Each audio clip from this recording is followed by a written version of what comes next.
Assalamualaikum, dear students. Today's topic is inflation. So what is inflation? A sustained rise in general price level is called inflation.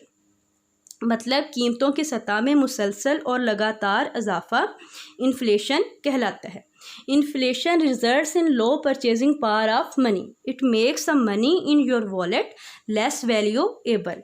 It means you will have to pay more money to purchase your desired goods and services. यानी आपको अपनी मतलूबा अशिया और खिदमात को ख़रीदने के लिए पहले की निस्बत ज़्यादा पैसे देने पड़ेंगे.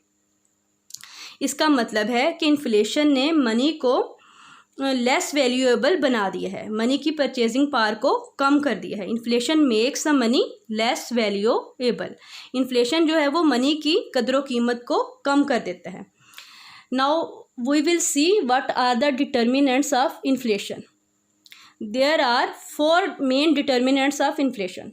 First is money supply, second is inflation inertia, third is cyclical unemployment, and fourth is supply shock. Now let's define them one by one. First is money supply. According to quantity theory of money supply, MV will always be equal to PY. MV and PY both represent and both denotes nominal GDP. क्योंकि जो MV है वो बताता है कि money की मदद से एक साल के अंदर कितनी गुड्स एंड सर्विसेज को ख़रीदा और बेचा गया, एंड PY बताता है कि एक उसी साल के अंदर कितनी अशिया और खिदमात को पैदा किया गया. तो जो V और Y हैं वो लॉन्ग रन वेरिएबल्स हैं, because they are determined by the long run factors. तो शॉर्ट रन में हम उनको कांस्टेंट रखते हैं, या अपनी थ्योरी को सिंपल करने के लिए शॉर्ट रन में हम उनको कांस्टेंट फ़र्ज़ कर लेते हैं, अज्यूम कर लेते हैं. Then an increase in money supply will leads to a simultaneous and equal increase in price level. तो मनी सप्लाई जो है वो इन्फ्लेशन की वजह बन सकती है. An increase in money supply will result an increase in price level. यानी मनी सप्लाई में इजाफे से प्राइस लेवल में इजाफा, और मनी सप्लाई में कमी से प्राइस लेवल में कमी होती है. Second cause is inflation inertia, that is expected inflation. We will expect inflation if we have inflation. यानी current inflation will result in future inflation. But how? ऐसा है कि जो प्रोड्यूसर्स हैं वो भी फ्यूचर इन्फ्लेशन को एक्सपेक्ट करते हुए अपनी फाइनल गुड्स एंड सर्विसेज की फ्यूचर प्राइसेस को बढ़ा देंगे. इस तरह से करंट इन्फ्लेशन जो है वो फ्यूचर इन्फ्लेशन में कन्वर्ट हो जाएगा. Third cause is cyclical unemployment. According to Philip curve, a low unemployment will leads to a higher aggregate demand and that will result in increase in price level. According to Philip curve, there exists negative relationship between unemployment and inflation. A low unemployment rate will mean that people will have more money to purchase goods and services. This will raise the demand for goods and services.